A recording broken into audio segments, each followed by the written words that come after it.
The Colts' margin for error is now razor thin if they hope to still make the playoffs. However, how much of an impact could players who are returning from injuries actually have? Let's get to it. You are Locked On Colts, your daily Indianapolis Colts podcast. Part of the Locked On Podcast Network, your team every day.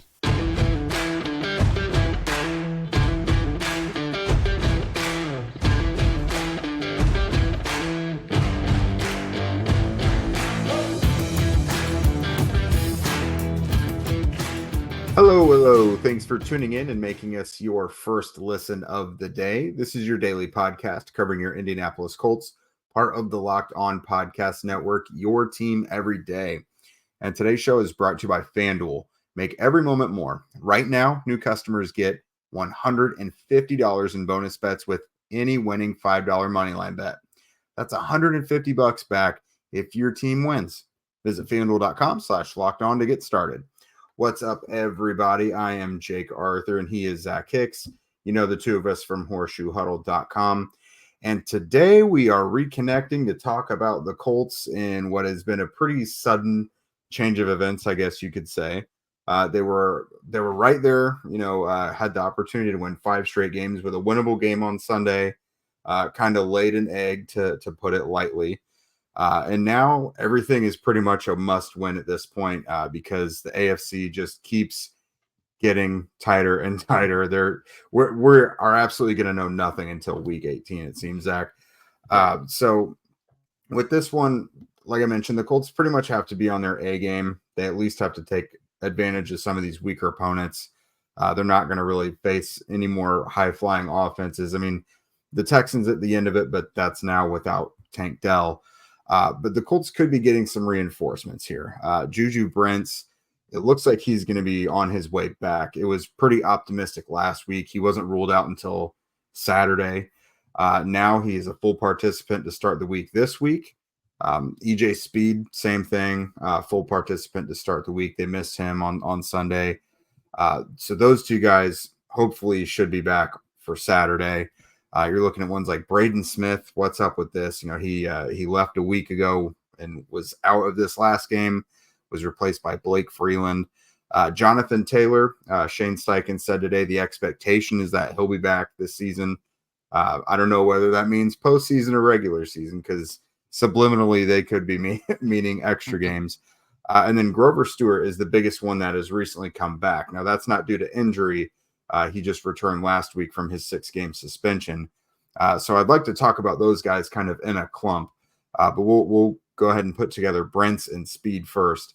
Now, if those guys are back this Saturday against the Steelers, what are your expectations and how much of the Colts miss those guys? Well, I mean, EJ Speed, we can't really go too much in detail about how much they missed him. Like, yes, obviously it hurt not having him out there this past game, although the run defense had its best performance in weeks. And I think a lot of that correlates to having Grover Stewart back. I think they allowed less than 4 yards per carry in this past game. I think one big difference, though, is they didn't really have too many negative runs allowed. It was a lot of like 2-3 yard runs that at the end of the day, it looked like, this was an elite run defense where the other team's offense was still moving the ball. There wasn't many stops. There wasn't many negative yardage plays. So that's where EJ Speed would come in, where EJ Speed is great at having those couple plays a game where he's bursting through the line and getting a tackle in the backfield or blowing up a screenplay, which we saw what happened this past Sunday when it came to screenplays. So getting EJ Speed back just for those couple flash plays a game would be huge. But I really wanted to talk about Juju Brents because I feel like the last 2 or 3 solo episodes I've done, I've really done entire segments on how big it is for the Colts to get Juju Brents back because look, at the end of the day, it's a great story that what's going on with Jalen Jones, a great story what's going on with Darrell Baker Jr. even. Like, I'm not saying these guys have been phenomenal all season, but for them to even be playing at the level they're playing at right now is fantastic, and it's not that they're playing great. Like, just being guys who are capable of standing on that football field and not doing what Tony Brown did against the Saints a couple weeks ago, like that is a fantastic journey, fantastic story. But eventually, like I said in my last episode, the Cinderella turns into a pumpkin thing. The carriage turns into a pumpkin at the end of the night. You're going to lose your glass slippers at the end of the night. Eventually, you need someone in there that is more capable of starting in an NFL game or just more capable of starting a full game or having just more upside and stuff like that. Juju Brents is that type of guy. He would add a big boost to the run defense because he's a better tackling corner than those two guys. And also just in pass coverage, he's a longer corner. He's more physical. He's even faster than Jalen Jones and stuff like that too. You can even see that on film. So just having Juju Brents back out there with how high a level he was playing before he got hurt, I think would just add a big boost to a secondary that's coming off their worst game in weeks. So Juju Brents coming back, I think that's just massive team right now in so many different ways. Just it shores up that back end in coverage. It adds another element in run defense, and it gets one of your young promising players back on the field. I really can't say enough how excited I am just to get Juju Brents back on this football field, because he was playing some really good football, and the Colts need a really good playing football corner right now. So getting Juju back would be massive for this team. Yeah, and I like that you mentioned the run defense aspect of it, because that can be really invaluable when all 11 players are actually trying to make tackles and everything. And cornerbacks just kind of get discounted for that sometimes, but he's an aggressive player. He's aggressive attacking the ball, pass breakups, trying to make a play, whether it's stripping the ball from the ball carrier, what have you. You just kind of miss that because he's going to be good for one, I don't want to say difference making play, but like you mentioned with EJ Speed, like I feel like Brent's has one or two plays out there, maybe even in coverage, where it just takes the guy away, where it makes a difference. And so you've just been missing that. And the depth in general has also taken a hit because guys you're counting on to be cornerback 3, 4, 5 have been starting or playing significant snaps. So I think that's a big deal. Braden Smith, I saw you talked about this one a little bit, how much it is missing Braden Smith versus having the rookie Blake Freeland in there. Yeah, Blake Freeland's been fine for what he is. Again, a 4th-round rookie. It's kind of like the Jalen Jones situation where, you want to be honest with it and talk about how he's played. And it hasn't been perfect. It hasn't even been great by any means at all. But you have to put it in perspective. This is a day 3 rookie who's playing way more snaps than what he should be playing out there. So if you put it in that perspective, it's been a good season for him. But for a team that's pushing for a playoff spot, it needs to be better than what they've gotten from Blake Freeland. And again, that's not on him. That's more on the team and injuries and circumstance. So getting Braden Smith back at any point would be massive, because Braden Smith is a massive upgrade to what Blake Freeland has given the Colts. It's just, will we see Braden Smith again? I'm not too sure at this point this year. Jonathan Taylor, though, the other guy we're going to mention here, I do think we're going to get him back this year, hopefully. I mean, it's a thumb injury. He's had the procedure already. He's just recovering from it. And I think it'd be big to get him back too, because I kind of talked about it yesterday on my solo episode, was that the Colts are doing a lot of RPO stuff still, and it's kind of hindering the run game a little bit. If you guys want more detail on that, I talked about it at length on yesterday's show. But I think with Jonathan Taylor, you get a problem solver at running back. That's the biggest upgrade difference from Zach Moss to Jonathan Taylor, where they're both physical downhill runners. Taylor also brings a little bit more speed than Moss, but also he's more of a problem solver. Moss doesn't really create his own yardage unless it's in open space one-on-one with the guy. He can make a guy miss. But when it comes to that vision in the backfield, when it comes to finding the creases to get out of traffic and get out of jams, Jonathan Taylor brings that more than Zach Moss does.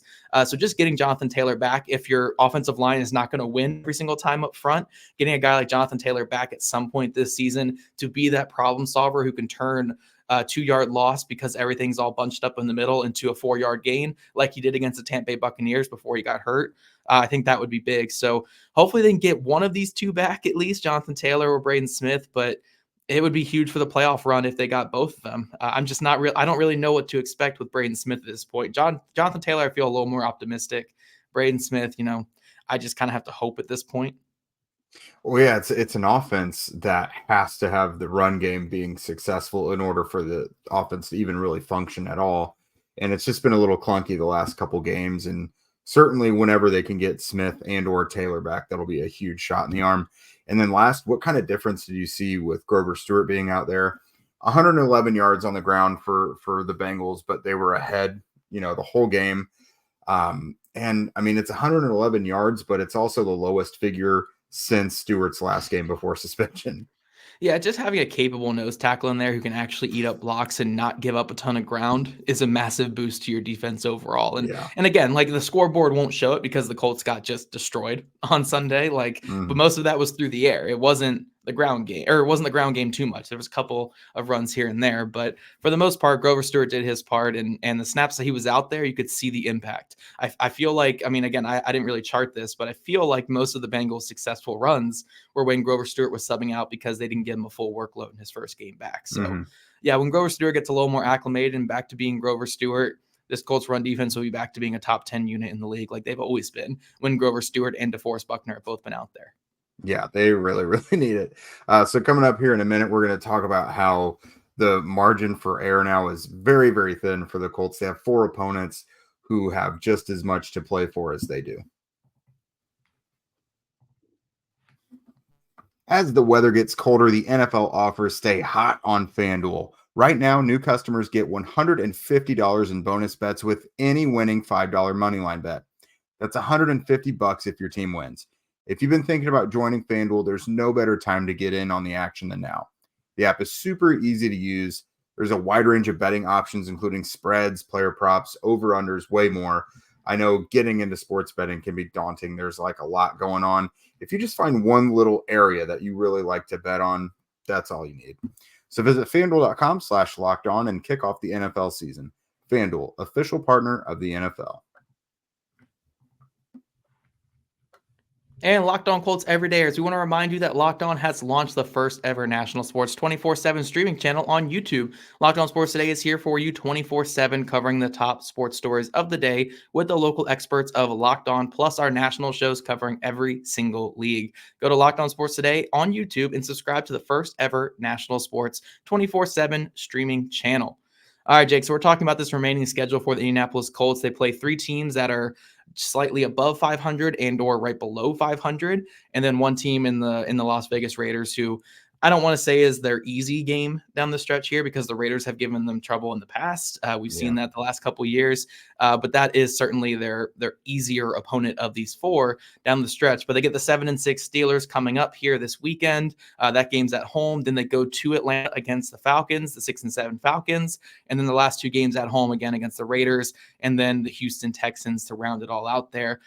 Now, again, I know people keep saying this is an easy schedule, and it is. Like, don't get me wrong. Like, in the grand scope of the NFL, I'm happy to be playing against Mitch Trubisky, Desmond Ridder, Aiden O'Connell, and then CJ Stroud. I'm not happy to play against, but you know what I mean. Like, I'm happy to play against this run of quarterbacks rather than like a Mahomes and Allen and all that stuff. But I wouldn't say any of these games are like gimmies for the Colts. You know, like, they still need to come out and they need to show up. They can't show up like they did this past weekend against the Bengals, because I'm not saying, again, outside of maybe the Raiders, I'm not saying that the Colts are firmly better than any of these final teams here down the stretch. No, and that Bengals game really should have been a wake-up call, because I did a whole episode with a ton of research into it on Saturday. The fantasy one I did, talking about, Michael Pittman being a league winner, and it broke down the remaining opponents and how much of an advantage the Colts had on all these guys. And it just did not work. It just shows you any given Sunday, it's not necessarily going to pan out that way. So are there major weaknesses that the Colts match up well with on these 4 opponents? Sure. But at the same time, the Steelers, 7-6, the Colts haven't beat the Steelers in the last a million times. Like, it's been like 2009 or something, 2005. Or was it 2005 when the last time regardless, they beat him in general, or was Peyton was the quarterback? Yeah, I think it was put either it in perspective. It was either 05 was the last time they beat him in general, or they beat him at home. I think in general. I think it was in general, though. Yeah, 2005. You guys can check us in the comments there. But yeah, I've never seen the Colts beat the Steelers. I mean, in 2005, I was 8. I don't remember that time at all. It was either 05 or 09, but regardless, that's an AFC opponent that you face somewhat regularly, and you can never beat them. They lost to him last year. And quarterback doesn't matter either, because the Bengals just beat the Colts with their QB2 and QB3. The Falcons they're tough, and they're kind of well balanced. They're just not extraordinary at anything, essentially. And then the Texans, I kind of see the Texans as an AFC version of the Falcons, but with a much better quarterback. So that's a scary team too. So all 4 of these games could go either way. Personally, I think the Colts should probably go no worse than 2-2. I don't know if that's going to do it for them to get in the playoffs at this point. They could win all 4, But I mean, just seeing what we saw against the Bengals, I'm going to say they go 2-2. But regardless, I mean, do you think they have to go at least 3-1 to get in? Because it seems like they almost can't lose anymore, but maybe they get gifted one more loss that they can turn into something else, or other teams just lose alongside them.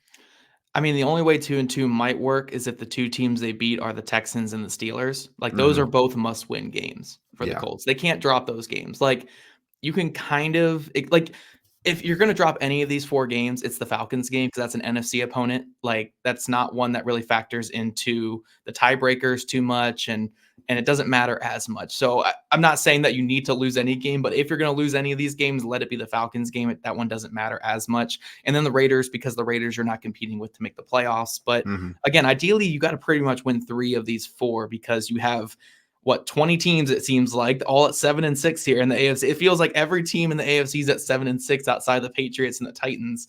Yeah. So you got to win it. I think you got to win 3 of these. You got to win the 3 AFC games to make this playoffs. And they can do that. We've seen them be plenty capable of beating teams that are at this level. They beat the Tampa Bay Buccaneers. They beat the Texans earlier this season. They even went a level up and beat the Ravens earlier this season as well. So they can beat teams that are at this level. They're not just that type of team that can just beat up on the Titans and the who else? The Patriots and the Panthers. You know, like, they're not just that kind of team. There, they can beat these type of teams. It's just they need to show out more than what they did this past Sunday. They need to play more like they did against the Texans back in week 2, or play more like they did against the Titans or the Buccaneers. They can't play like they did on Sunday. But I think they know that. I mean, again, they're a well-coached team. They have a lot of veterans in the room. They know what's ahead of them. But it all starts this Saturday against the Pittsburgh Steelers. Like, this is up to this point in the season, this is the most must-win game of the year if you want to make the playoffs. Because if they drop this weekend's game, I'm not saying the playoffs are not happening, but like, you wasted a golden opportunity. Like, you need to win this game against the Steelers, especially against Mitchell Trubisky. Like, come on. Yeah. It's one thing to lose against Jake Browning because Jake Browning's on a heater right now, but it's Trubisky, guys. Like, I'm not trying to downplay an NFL quarterback here, but come on. Like, they need to win this game. Like, if you're really looking ahead, like, we can look past this game and look at other games as well, but it starts this Saturday. Like, the final playoff push starts this Saturday. Are they going to be a 2021 Colts team where they fall apart late? Well, we're going to see on Saturday here. We're going to see on Saturday if they're going to be that type of team, because if they drop this one on Saturday to Mitchell Trubisky, then I feel like we can just kind of start looking ahead to next season. I'm not saying it's completely over, but it's kind of time to look to next season if they drop this one on Saturday. Yeah, well, it feels like the playoffs in general start this week because these, again, with the exception of the Falcons and somewhat the Raiders, unless the Raiders start winning out, these are teams that are directly in competition with for these last couple spots. Yeah. They already don't have the tiebreaker against the Browns, the Bengals, or the Jaguars. So they've already lost those. You can't add the Steelers and Texans to it. I mean, the Texans they've beat once, but I mean, better record is going to win out, obviously. So that margin for error is almost non-existent. Like you said, they have to win the 3 AFC game ones. They just have to. Yep. The Falcons, whatever, like, it is what it is. It's an NFC opponent, but you can't lose games to, again, the teams you're directly competing for these final spots with. Like, you just can't. So luckily for me, when I'm looking at silver lining, 2 areas that really let them down against the Bengals are areas they've been good at: running the ball and pass rush. They had just 3 hits on the Bengals, no sacks, and they couldn't get anything going in the run game. With the exception of the week before, they weren't able to run the ball either. But generally, they've been a good running team this year, and they've been on an absolute heater with rushing the passer. So I can't imagine both of those just completely falling off the rest of the season. Maybe one does, hopefully not. But I mean, one of those areas I've got to have confidence will pick back up at some point. Yeah. So we'll see what happens with this final push here for the Indianapolis Colts. But again, it all starts Saturday, guys. It all starts Saturday with the Pittsburgh Steelers, and we'll have you covered all week, obviously, with that matchup, starting with crossover Thursday tomorrow. Coming up, guys, we're going to talk about what the Colts need to lean on in this final stretch if they want a chance at making the playoffs. But first, testing my skills on PrizePicks this football season has been the most exciting way to play daily fantasy sports. If you have the skills, you can turn $10 into $250 with just a few taps. PrizePicks is really simple to play. I can make my picks and submit them in less than 60 seconds. Just choose 2 to 6 players and more or less on their given stat projections. It's that easy. With the basketball season here, you can also do combo projections across football and basketball from the Specials League, which is a league created specifically for combo projections that includes 2 or more players from different sports or leagues. For example, if you guys are big Pacers fans, Tyrese Halliburton, Michael Pittman Jr., say there's a combo on there of like 12 3-pointers and receptions, you guys can make that choice there on PrizePicks. So go to prizepicks.com/lockedonnfl and use code lockedonnfl for a first deposit match up to $100. Again, that's prizepicks.com/lockedonnfl and use code lockedonnfl for a first deposit match up to $100. PrizePicks, daily fantasy sports made easy. All right, Jake. So we're diving into what the Colts need to lean into more on this final stretch here, and kind of which players, which opportunities they need to lean into. You have a couple listed here, and I know that I've kind of given my opinion on this this topic quite a bit the last couple of weeks. So I'm going to give you the floor, Jake. What are some things that you think the Colts need to lean into in this final stretch if they want to open up their offense or make their defense better for this final month of play? Yeah, so just my eye in the sky watching from the press box. Something I've noticed the last few weeks is I just really think they need to get Josh Downs more consistently involved. It feels like the last few weeks it's only been like a few receptions, and it's not just receptions, it's like targets as well. I just don't feel like he's being targeted as much as he was earlier in the season, but he's still being productive when he gets the ball. You know, he's got that little razzle dazzle to him. When he gets the ball in his hands, he can pick up those extra couple yards by making a defender miss and moving the chains, picking up new sets of downs. Now maybe they have tried, maybe that's something, they want to do. But I do see the opportunity there for them to do it. And I mean, with an offense that's just clunky and often unproductive, I mean, shoot, your quarterback loves to throw the short stuff. I mean, that's Downs' bread and butter. And we've seen he's been able to convert some longer chunk plays as well. So I think I would get Downs more involved. I mean, Pittman is absolutely feasting. But I mean, surely there's some targets out there to get Downs a couple more plays a game. And I would also go there with the tight ends as well. I've just noticed play action to the tight end seems to do pretty well. You've seen guys like Will Mallory heat up lately too, but when they've gotten some of their bigger plays like Kylan Granson, Drew Ogletree a little earlier in the season, I feel like those play action shots over the middle of the field, the tight ends has done well. And you've got guys that can convert those. There's some drops here or there. I mean, Ogletree had one he probably could have come down with on Sunday. But just generally, I'd like to see Downs a little more involved, and I'd like to see them work in the play action to the tight ends because defenses know they're going to try and run the ball. So, I mean, at least, play action can work into that a little bit. I feel like it's doable. One thing I don't know if you guys could ask Shane about this or Shane Steichen about this with Josh Downs, but I think I could count offhand about 3 plays over the last 3 weeks with Downs and Minshew where Downs was running a like leverage route or an option route, typically on third down too. And him and Minshew have just not been on the same page at all. Right. Obviously, the interception against the Tampa Bay Buccaneers. Again, by my opinion, I think that Downs read the coverage correctly and Minshew didn't, threw it outside, which led to the interception when he should have thrown it inside. I know there was one this past week against the Bengals. No, sorry. It was against the Titans 2 weeks ago where it was another one on the sideline and Minshew threw it out where Downs stopped inside.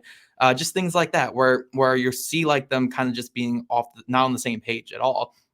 And Downs' bread and butter is those option routes, is those choice routes and finding the right leverage, getting to a spot, winning his one-on-one matchup.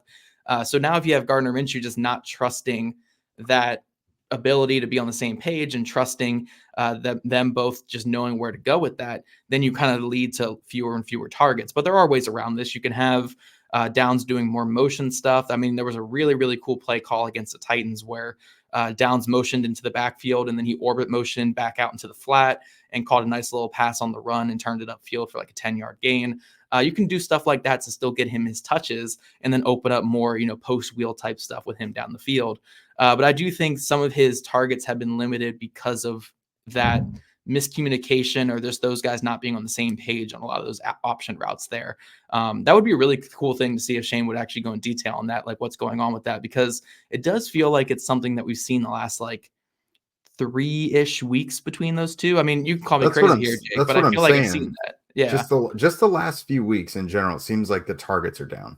Yeah, but it just feels like there's been plays like those option routes where it's just the ball is not going where Downs is running, it's always on those option routes. So it's a really interesting thing. With the tight ends, though, I do think obviously more play action would be great. Again, I talked about this yesterday that they have been leaning so heavily on the RPO game because that's something that Minshew is successful with because it's a one read type of thing, that they are kind of losing track of some other things in their offense. They're going away from empty a little bit more, going away from pistol a little bit more. They're going away from play action. Maybe start just reinstalling some of those other wrinkles and get away from the RPO game just a little bit. Again, you still need to have the RPO in there because it's something that Minshew is really good at, and there's not a ton of that he's great at right now. So you really do need to get those RPOs still in there, but maybe start leaning back into the play action, maybe lean back more into pistol variations and stuff like that, just to reopen this offense up, because this past week especially, the offense felt so compact and so closed and so limited, and Minshew was never able to find, his proper footing at all. Mm-hmm. Yeah, absolutely. It's hard to say which way they can go because, like you said, they're going really heavily into RPO because it's his strength, but it's also feels like it's run its course in terms of the volume of which they're doing it. Because, I mean, where's the result so far? Again, take Ronnie Harrison's pick 6 off the board against the Bengals, and what do you have to show for the offense for the most part against the Bengals? So I agree. I think they need to reintroduce some things, spice it up a little bit. Because, I mean, Minshew has to be the straw that stirs the drink because he's the quarterback. But on the other hand, like you have to accentuate the rest of your players' strengths as well. Like those guys have to be able to be engaged and accentuated also. So however they want to do it, I mean, it's got to obviously be matchup based too, but. Yeah, leaning so heavily into the RPO game like the Colts have, again, there was a graphic there in this past game that the Colts are calling more RPOs per game than any other team in NFL history. I don't know how reliable that tracking is, but I'm going to go with it because I don't have the time to go through every single snap in the history of football. But it feels like you're kind of calling a limited and scared game plan when you're leaning into it that much. Again, I'm all for RPOs. I like RPOs. I feel like there should be a pass option attached to a lot of runs. But it does feel like you're calling a bit of a scared game plan because you're not calling generic, like typical pass plays for him. And I understand it. I totally get it. But I'm just saying at some point you have to call your offense the way it's supposed to be called and just hope that the production is there. You have to open it up eventually is all I'm saying. So maybe getting more Josh Downs and more empty type stuff, more pistol, more motion and more variations like that is the way to do it. But, again, to keep the RPO in there, he's good at it. Maybe bring it down from historical highs to, like 10 a game instead of 16 a game or something. Because I think it was 16.7 per game, which honestly, that feels a little bit low by my eye count. But, 16.7 a game is absurdly high for RPOs called in typical games. Yeah, I'll also say, though, this next matchup with the Steelers seems like one where they may want to actually use it, though. That and like quick little dump offs to kind of counter the pressure. I'm going to say that TJ Watt and Alex Highsmith are going to play. You have to count on them playing. So maybe to combat that, that can be their last hurrah where they lean into that a little bit. One adjustment I want to say real quick, though, because we've been calling for it since the offseason, and now with this player playing his best football of the season, these last 2 or 3 games, please just give me some more 3x1, just one-on-one shots to Alec Pierce. Like, that's all I ask. This is how you open the offense up more. Get him 3x1, get him backside, and call just a hot route or an audible before the snap saying, hey, Pierce, this is a one-on-one jump ball to you. We're going to take the shot. If it's pass interference, it's a catch, like whatever, it's probably not going to be picked because we've seen that Pierce knows how to knock the ball away if it's a bad throw. So, like, just give me like 1 or 2 a game. That's all I ask. That's all I ask. We saw in the Titans game, he made plays on them. Give me some backside 3x1 shot plays to Alec Pierce. Come on, Gardner. We know you have it in you. You know you want to be a gunslinger. Let's do it, baby. Let's throw some 3x1s to him. I will say they took that one shot on Sunday, and it was underthrown, but it was a 50-50 ball. I felt like Pierce just didn't get his footing right before he leaped up for it. The footing just seemed awkward before he went up, and he never really got a good chance to get it. I mean, that random stuff will happen too, but I'm with you. Take a couple shots a game. We've seen it'll work. Now, if they're sending safety help over the top, obviously that's not always going to be a great time because Gardner's never going to put that in the correct window, it seems. But yeah, I'm with you. If you notice there's isolation, you got to give him a couple shots per game. Yep. That's how you open the offense up right there. But yeah, we mostly talked offense there. Defense obviously has some things to work on as well. But that's all we have for today's show, guys. A reminder to check out Locked On Sports Today, which is the first ever national sports 24/7 streaming channel on YouTube. This video will redirect to that right after you're done playing if you are watching on YouTube. And if you guys don't already, make sure you're following at Locked On Colts, at Jake Arthur NFL, and at Zach Hicks 2, all on Twitter, or formerly known as Twitter/X, whatever the heck it's called now. Also, subscribe to us on YouTube, wherever you listen to your podcast. We'd love you guys' ratings, reviews, and we'll catch you guys back here bright and early tomorrow morning.